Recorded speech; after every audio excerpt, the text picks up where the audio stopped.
સ્વામીજીનું જીવન એવું સદ્ધર્મયુક્ત હતું. આપણે એમના દીકરા છીએ,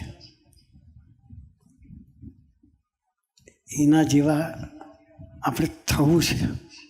એટલા માટે સ્વામીજી આપણને પસંદ કર્યા છે. એટલે આપણે બધાએ શુદ્ધ સદ્ધર્મયુક્ત જીવન જીવવું છે. સ્વામીજી પોતે એવું જીવન જીવ્યા છે. અત્યારે તો કેવું છે કે રોજ કોકનો કોક પાત્રને ખાનગી કરવા માટે આવે, પિંચોટી જાય. સમજી ગયા તમે?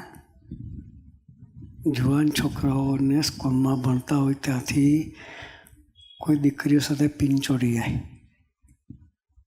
જાહેરમાં કહું છું. પછી રડે કે સ્વામીજી કે એને બીજે લગ્ન કરી નાખ્યો કે. એટલે પૈસા ચોંટાડવાની પિન સ્વામીજી સાથે છે, જ્યાં ત્યાં પિન ચોંટાડવાની નથી. એટલે હું તમને બધાને કહું છું, આપણે જાગૃત રહેવું છે. સ્વામીજીના દિલમાં સ્થાન લેવું છે અને માળાના મણકામાં આવવું છે. એના માળાના મણકામાં હોય તો સુધર્મ પાક્કો જોઈએ. કોઈ જગ્યાએ પિન છૂટાડવાની નથી, પિન એકમાં જ છૂટાડવાની છે, સ્વામીજીમાં જ.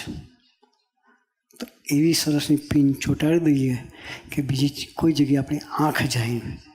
એ સ્વધર્મ પાકો હશે આપણા જીવનમાં તો આપણી યાત્રા સરસ સ્મૂથ સ્વામીજી કરાવશે.